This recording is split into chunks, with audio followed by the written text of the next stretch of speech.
Hello YouTube, this is Dr. Ronald W. Satz, founder and chair of the International Society of Unified Science and president of TransPower Corporation, a commercial and custom software manufacturing and certified systems and software engineering company. I work as a theoretical physicist and as a systems and mechanical engineer.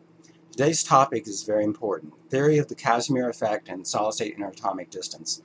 This paper is actually in my comprehensive work, Existence and Interactions, a computational treatise of the reciprocal system, the true theory of everything. But this is so important that I'd like to bring this paper to your attention right now. Okay, the abstract. The Casimir effect is the force of attraction between two objects in a vacuum with no electric or magnetic fields, very close together, usually considered from about 10 angstroms to 400 angstroms apart. The reciprocal system says that the cohesion of solids is due to the inward force of the space-time progression inside unit space. Gravitation is outward within unit space rather than inward, so it opposes the space-time progression here. Conventional theory says that the Casimir effect is due to, quote, virtual particles, or zero-point energy. Casimir's original idea was to measure the so-called van der Waals effect. Okay, introduction. The starting point for this paper is Larson's work in reference 1, particularly the first 4 chapters. That's nothing but motion. There, Larson derives the equation for the internal pressure of basic properties of matter, basic properties of matter. There, Larson derives the equation for the internal pressure of a solid. But this equation can also be generalized and applied to the cohesive pressure between two separate solids. For example, two thin metallic plates separated by a distance less than the natural unit of space. In section 1, the equations will be derived for the forces of the space-time progression and gravitation within unit space. And section 2, they will be applied to an example situation. See reference 2 for the equations of space-time progression and gravitation outside unit space.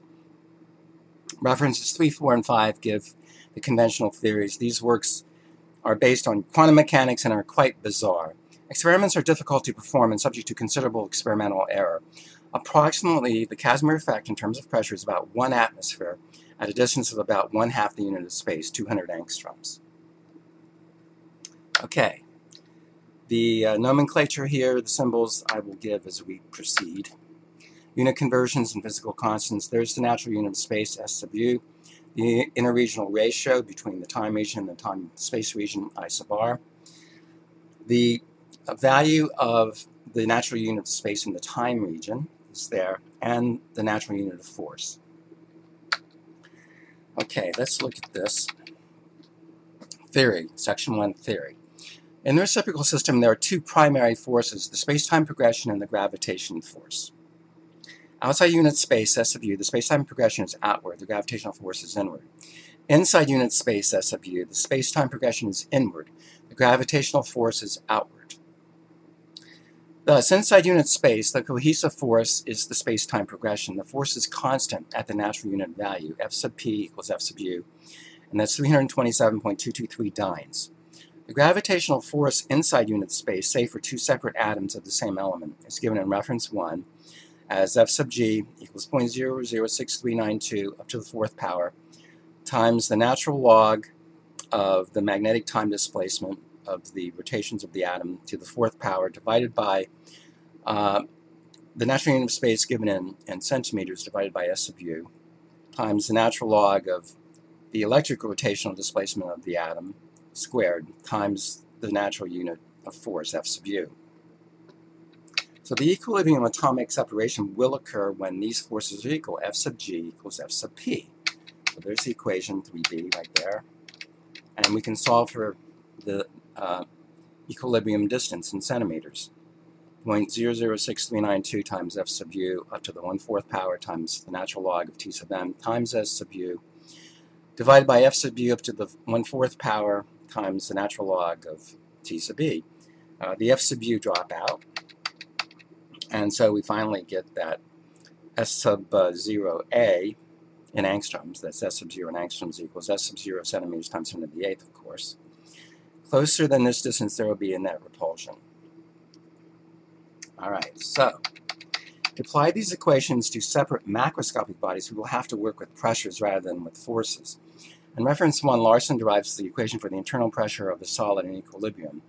And here it is, equation 4a, P0 in dynes per centimeter squared equals 0.167791688 times A times Z times Y, which are the parameters for this pressure, times 10 to the 11th, divided by the cube of the equilibrium distance in centimeters divided by the natural unit of space in the time region, and that's dynes per centimeter squared. Now we can generalize this, and that's equation 4b. I'm not going to read it. You can see it there on the screen. However, the force of the progression is constant, so this means that the effective area of the force AF must change as the internal pressure changes.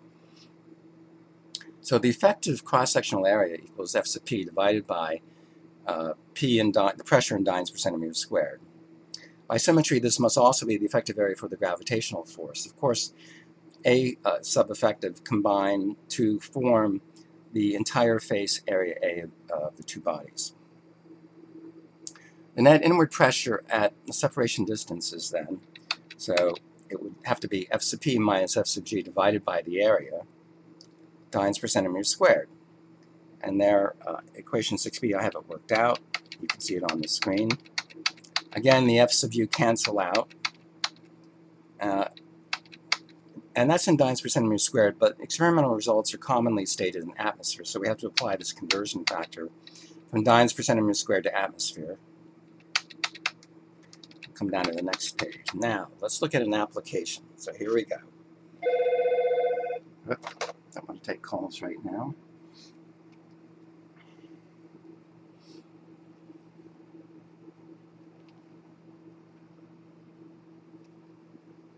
All right. Hopefully they'll call back after this presentation. Let's suppose we have two very thin, very smooth vertical aluminum plates, 1 centimeter squared each, separated by less than 1 natural unit of space in vacuum. Okay, you got that? Separated by less than 1 unit of natural space in vacuum. No electric or magnetic fields around this thing. Also suppose that the rows and columns of the atoms of the two plane faces are lined up, and the plates are free to move horizontally. What is the pressure between them as a function of separation S? Again, with a minor pressure due to massless, chargeless particles, yeah. There's constant bombardment of photons, massless, chargeless electrons, and positrons on the plates, but just ignore that. It's relatively negligible. Now, for aluminum, we get the parameters from the reciprocal system database. T sub m equals 3, T sub b equals 3.5, and the pressure parameters are A equals 4, Z equals 5, Y equals 1. Again, if you want to know more about the details of this, please read Basic Properties of Matter. The equilibrium separation is then S0 in centimeters, and there you can see the equation, and it comes out to being 2.860212 angstroms. So that's natural equilibrium separation. And that would really be at zero external pressure and zero external temperature. But there isn't much difference going from there up to regular room temperature. So we have to divide the range here to get the plots. So from 100 angstroms to S sub U of separation, here's the plot. So there's the equation which we're plotting, and it goes against angstroms, which is the separation. So you can see it goes to 0, after around 400 angstroms, which is really close to the natural unit of space. So notice that the pressure at about 200 angstroms is 1 atmosphere, which is in accord with the experiments. So there you go. And no virtual particles, no vacuum energy, none of this garbage from quantum mechanics, none of it. Garbage. So, and then from here we have 20 angstroms to 100 angstroms of separation.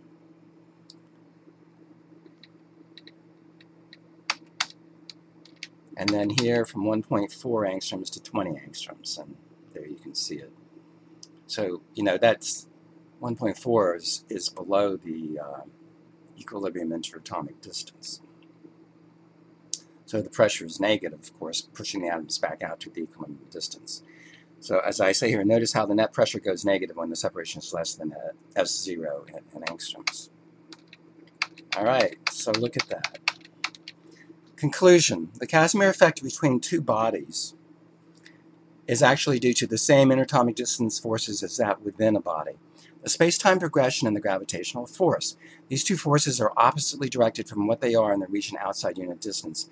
A generalized form of the internal pressure of the space-time progression and the effective area of that force and that of the gravitational force have been derived from theory.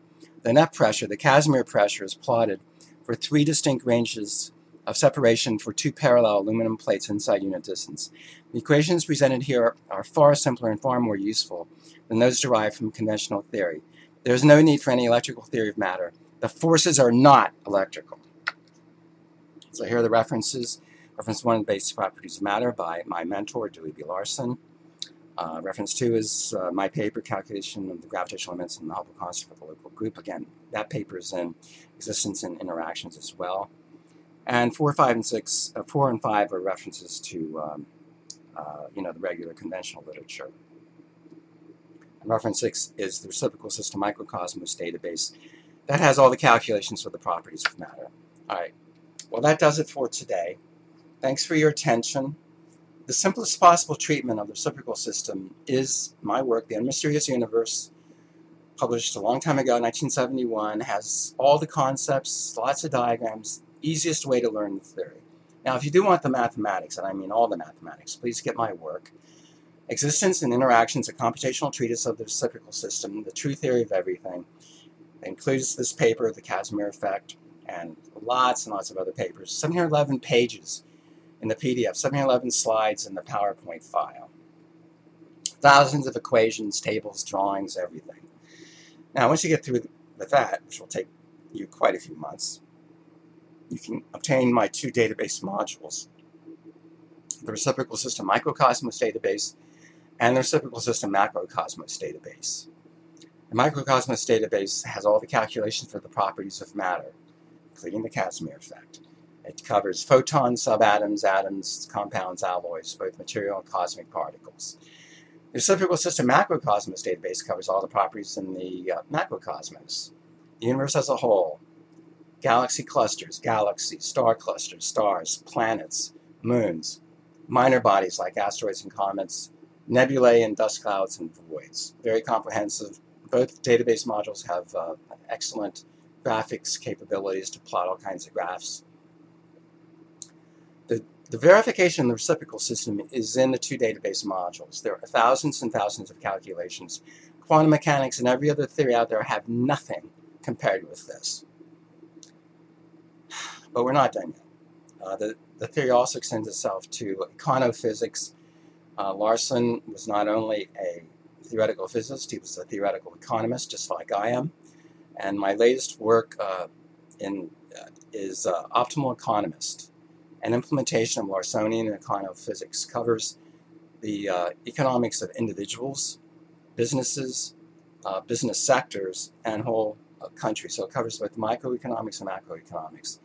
With all the equations are right in there. So completely supersedes the Keynesian nonsense, the crap you learned in college in your economics classes. All right, well, that wraps it up for today. Please study the reciprocal system and prove it for yourself.